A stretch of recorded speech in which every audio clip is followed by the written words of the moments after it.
शांति।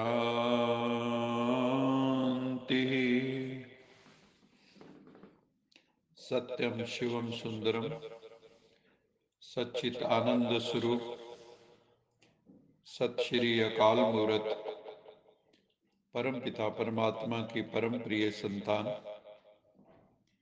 प्यारे भाइयों तथा बहनों, आज 16 मार्च 2022 की मुरली मंथन से पूर्व यश जी हमें एक प्रभु स्मृति का मधुर गीत सुना रही हैं। यश जी। ओम शांति।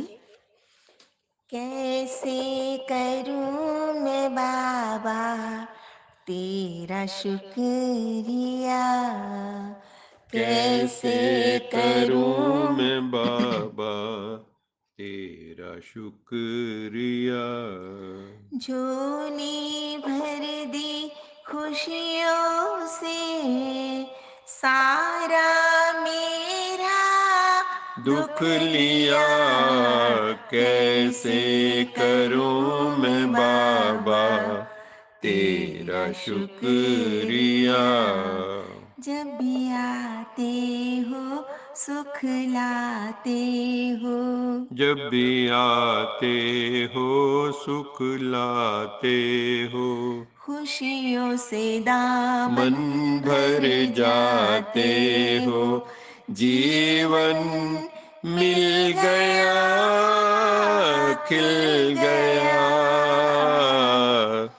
कैसे करूं मैं बाबा तेरा शुक्रिया, सूक्ष्म वतन में बाबा जो बुलाए, सूक्ष्म वतन में बाबा जो बुलाए, झूला झूलाए गोदी में बिछाए, झूला झूलाए गोदी में बिठाए, सब कुछ मिल गया मिल गया। कैसे करूं मैं बाबा तेरा शुक्रिया, कैसे करूं मैं बाबा तेरा शुक्रिया, शुक्रिया शुक्रिया। कैसे करूं मैं बाबा तेरा शुक्रिया, झोली भर दी खुशियों से सारा मेरा दुख गम चिंता फिक्र सब हर लिया, क्योंकि तुम हरि हो। हरि हमारे दुख हर लेता है, पाप हर लेता है और हमें सुख से हमारी झोली भर देता है। ऐसे परमात्मा पिता को हमेशा याद करना चाहिए। आज की मुरली का सार है, तुम बच्चे हो ईश्वरीय ज्ञान यज्ञ के रक्षक। जो परमपिता परमात्मा ने रुद्र ज्ञान यज्ञ रचा है, तुम उसके रक्षक हो।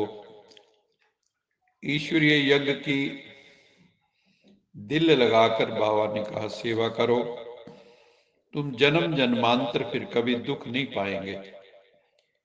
ये यज्ञ ज्ञान यज्ञ मन इच्छित फल देने वाला है,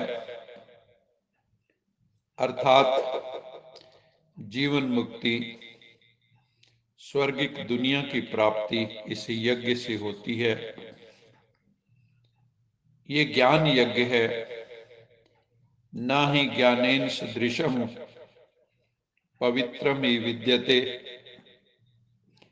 ज्ञान के सदृश पवित्र करने वाली दुनिया में कोई वस्तु नहीं है।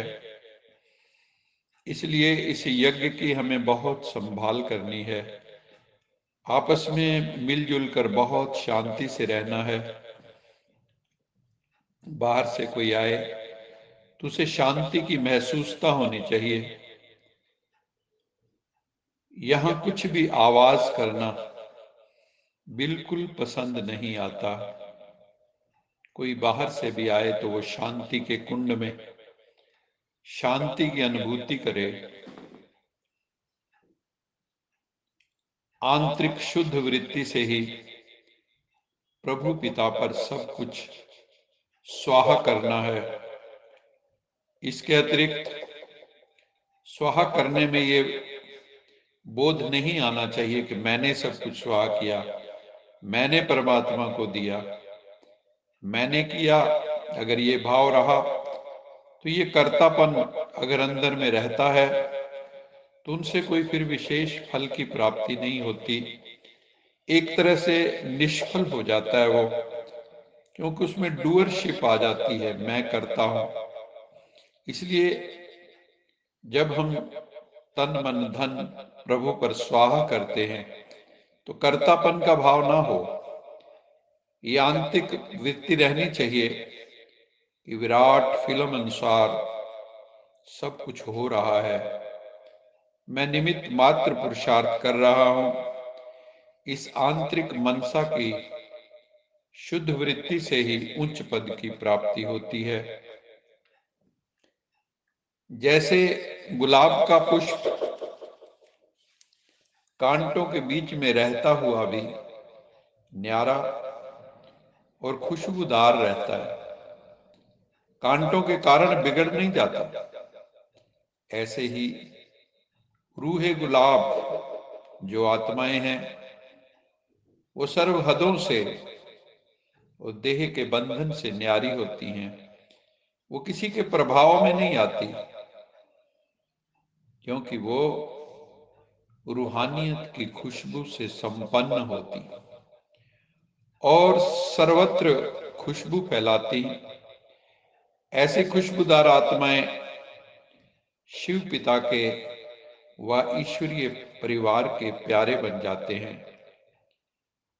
परमात्मा का प्यार अखुट है, परमात्मा प्यार का सागर है, परमात्मा का प्यार अटल है। इतना है जो सभी को प्राप्त हो सकता है, लेकिन उसको प्राप्त करने की विधि क्या है कि हम परमात्मा प्यार के पात्र बन सकें, डिजर्विंग कैंडिडेट बन सकें। उसके लिए है डिटैच्ड होकर रहना, न्यारा होकर रहना, कहीं पे भी फंसी हुई ना हो हमारी वृत्ति, तो हम डिजर्विंग कैंडिडेट बन जाएंगे प्रभु प्यार के। ये जो पुरानी कलयुगी विश्व है, इसके विनाश की तैयारियां हो रही हैं। बहुत atom bomb, hydrogen bomb, biological warfare तैयार हो चुका है, क्योंकि विनाश काले विपरीत बुद्धि, जब विनाश निकट आता है तो बुद्धि काम नहीं करती, उल्टा काम करने लगती है। आज रशिया और यूक्रेन की युद्ध हो रही है, ये विश्व युद्ध में भी बदल सकती है, तो कितना नुकसान हो जाएगा। ऐसे लगता है जैसे महाभारत काल जैसी स्थिति हो गई, सब विषय विकारों के सागर में गोते खा रहे हैं, माया रावण की जंजीरों में सभी दुखी हैं। नैतिक मूल्य, मानवीय मूल्य, आध्यात्मिक मूल्यों का पतन हो रहा है। परमपिता परमात्मा आकर फिर से सत्य धर्म की स्थापना कर रहे हैं। परमपिता परमात्मा हमको सहज राजयोग सिखलाते हैं। भगवान शिव कहते हैं, मैं तुमको स्वर्ग का डबल सिर ताज बनाऊंगा, तुम्हारे सिर पर लाइट का भी ताज होगा, माइट का भी ताज होगा, पवित्रता का ताज भी होगा और हीरे जड़ित स्वर्ण मुकुट भी होगा, जैसे लक्ष्मी नारायण के सिर पर होता है। लाइट का ताज भी होता है और हीरे जवाहरात का ताज भी होता है। इसलिए तुम्हें अभी मनसा वाचा कर्मणा पवित्र बनना है, तभी ये ताज मिलता है। चारों तरफ माया का बोलबाला है। मोह माया जो है उसका काम है परमपिता परमात्मा से विमुख करना, उनकी याद भुला देना, विस्मृत कर देना। जब से माया रावण का राज्य शुरू हुआ, तुम आत्माएं विमुख होती जा रही हो प्रभु से, तुम्हारी भक्ति भी क्षीण हो गई, शक्ति भी क्षीण हो गई, सूरत तो भले मनुष्य की है, परंतु सीरत बिल्कुल बंदर जैसी बन गई है। आकृति मनुष्य की, प्रकृति बंदर की। अब तुम्हारी सूरत मनुष्य की और सीरत देवताओं की बनाने के लिए बाबा आए। इस संगम युग पर जो निर्बंधन है उनके तो अहो भाग्य कहेंगे। वो लक्की सोल हैं जो इस संगम युग पर निर्बंधन है, जिनको कोई बंधन नहीं है। क्योंकि अगर बंधन होगा तो फिर याद सताती रहती है। कोई संबंधी याद आएगा, कोई मित्र दोस्त याद आएगा। कईयों को तो सिनेमा, इंटरनेट यही याद आया रहता है, उसी में ही सारा समय बिताते रहते हैं।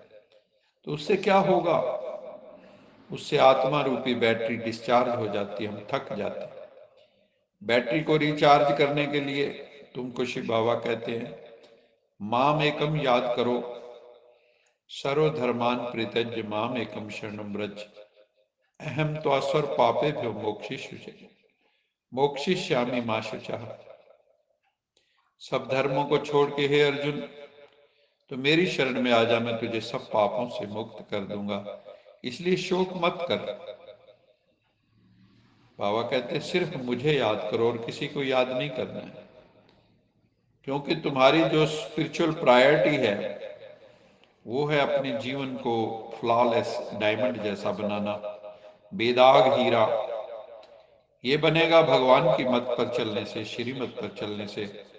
तुम बच्चों को अपना स्वभाव बहुत मीठा बनाना है, सतो प्रधान बनना है, नहीं तो सतो प्रधान राज्य में कैसे आएंगे। ये जो ईश्वरीय यज्ञ है, इसमें जो बच्चे समर्पित भाव से रहते हैं उन्हें जो भी मिले, खाने को भी जो भी मिले उसे स्वीकार करना है। वो ब्रह्म भोजन है, ब्रह्म भोज बड़ा रॉयल्टी से, विद एटिकेट एंड मैनर्स उस भोजन को स्वीकार करना है। इस ईश्वरीय आश्रम में बहुत ही रूहानियत से और शांति से रहना चाहिए। तुम बच्चों को अंधों की लाठी बनना है।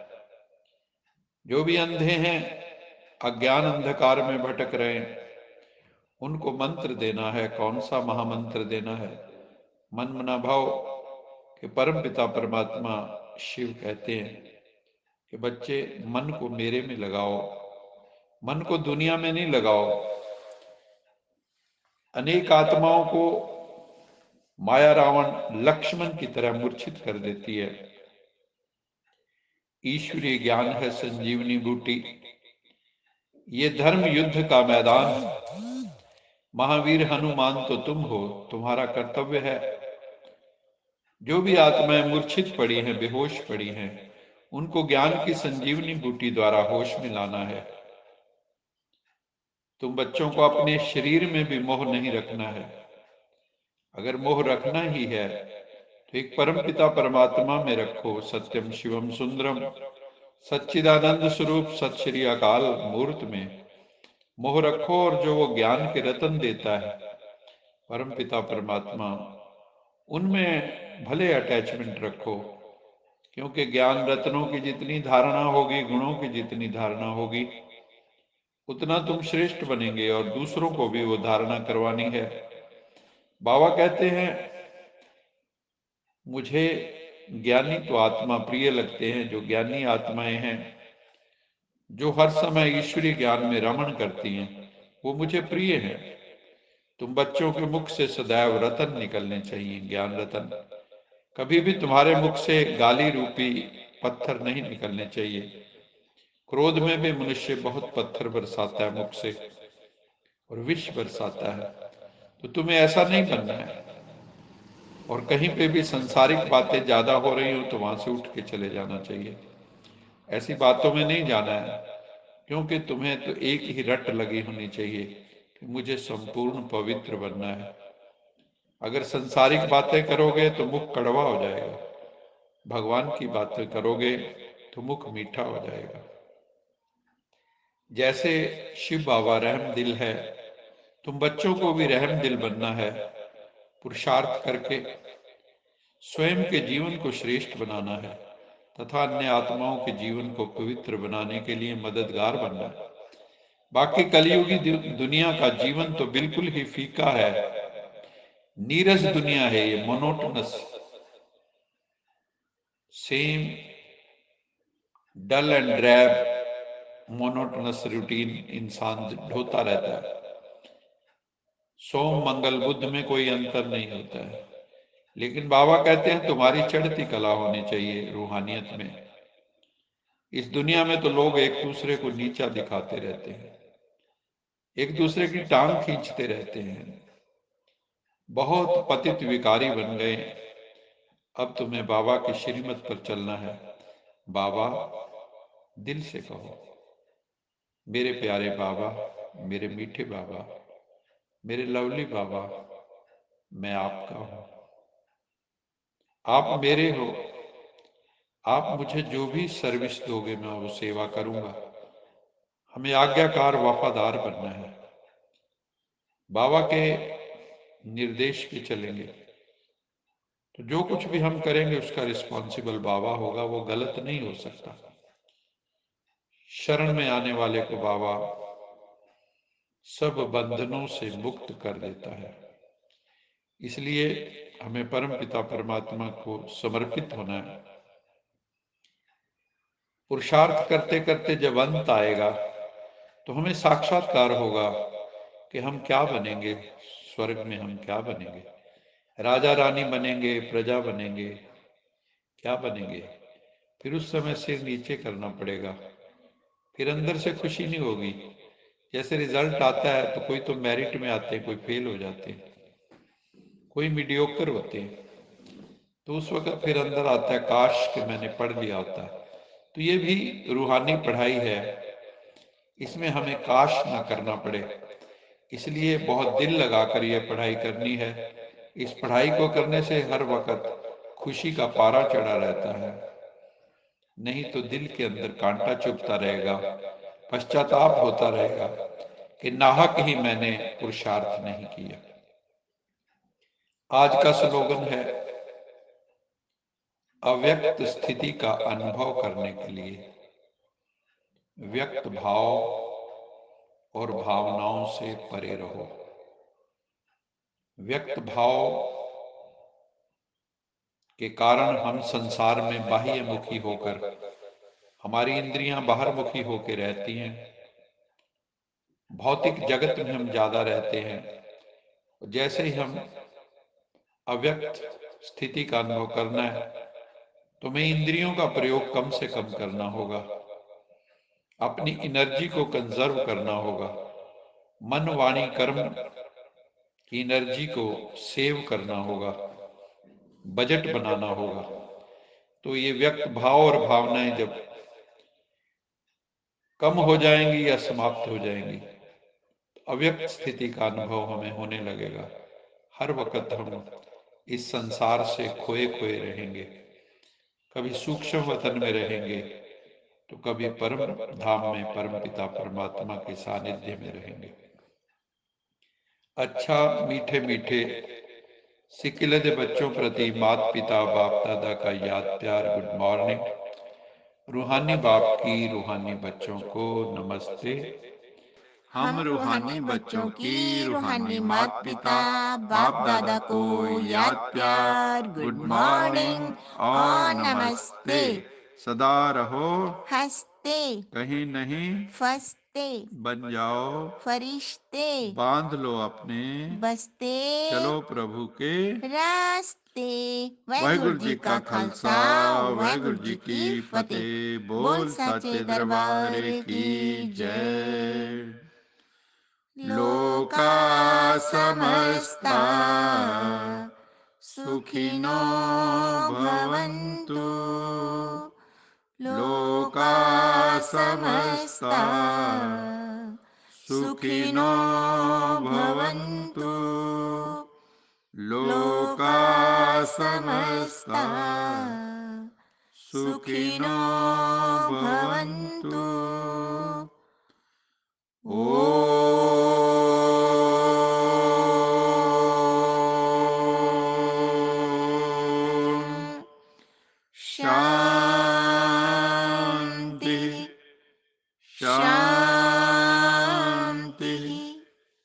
शांति।